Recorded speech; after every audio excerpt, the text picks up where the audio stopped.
kid stuff? No, not only, huh?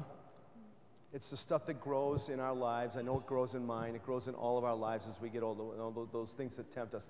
And I think one of the greatest things about these readings today is that Jesus, even though he's God, was fully human. He went through every single thing that you and I have ever gone through in this life. And why is it that so often maybe we, don't go to him with our temptations? We go to a dark place. It's a shameful place. I'm not going to tell anybody that I feel this way, or I'm thinking this thing, or I did that, or I didn't step up when I knew I should have, whatever it might be. Do you and I go to Jesus? Do we even go to each other? How hard is it at times just to ask for help from another person? We keep it all inside. And if we don't do that with each other, sometimes I think it's harder to do it with the Lord. If we don't do it with people that we can see and who are accessible to us, sometimes it's harder to do it with, is he listening? Is he up there? He is. He knows the temptations that you and I wrestle with.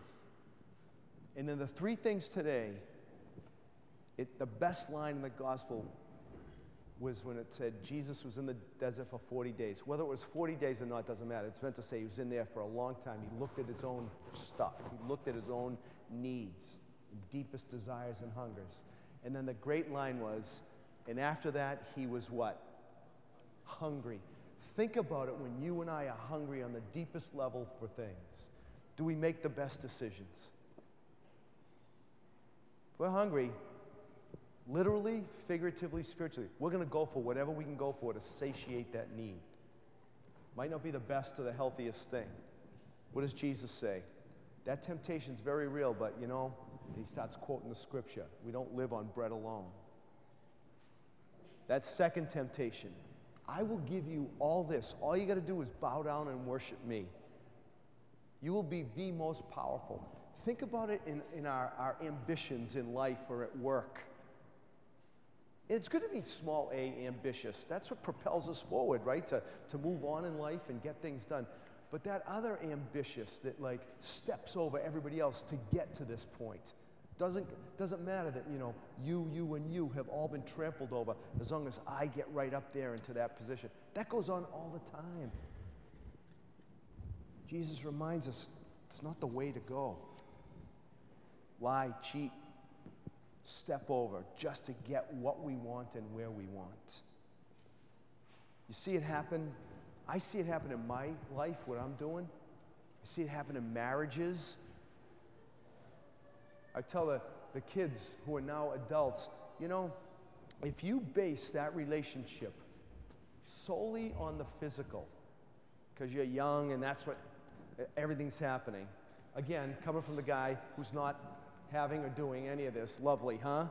But I say if you base that relationship solely on that, I think it's a faulty foundation and it'll crack at some point. But if you base it on the heart, if you base it on the relationship, and that is an expression of what's here, it will last because bodies change, desires change, energy changes. But what is it that roots us together, huh? It can't just be like, oh, I'm tired of you, you've changed, things aren't the same, I'm moving on. And it happens in all of our lives to varying degrees. My question and challenge is, how do we shore up the relationship in the right way so that we don't keep doing these things, abandoning, hurting each other just because we want what we want? I'm talking to me, I'm talking to all of us.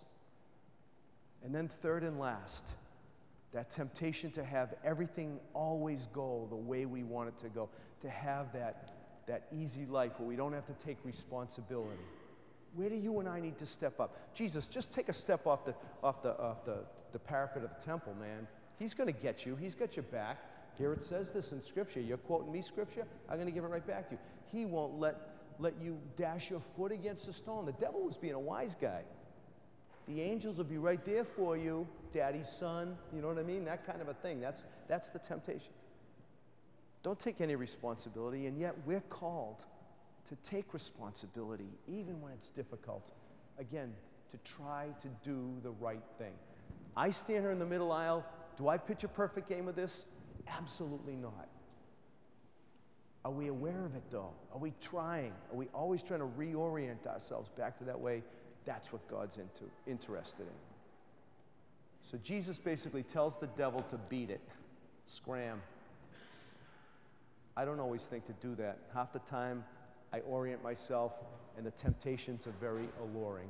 Again, I'm assuming with all of us. So this week, as we begin the first week of Lent, let's look at what it is that you and I have given up. And so it doesn't become the 40-day spiritual endurance test. Whew, made it through without a drink the whole Lent. Can't wait for Easter, huh?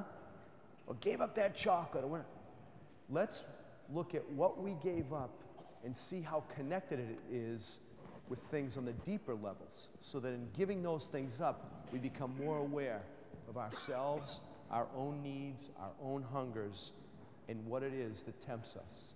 That you and I can grow in more self-awareness, not take God for granted, and take responsibility for what we are supposed to do.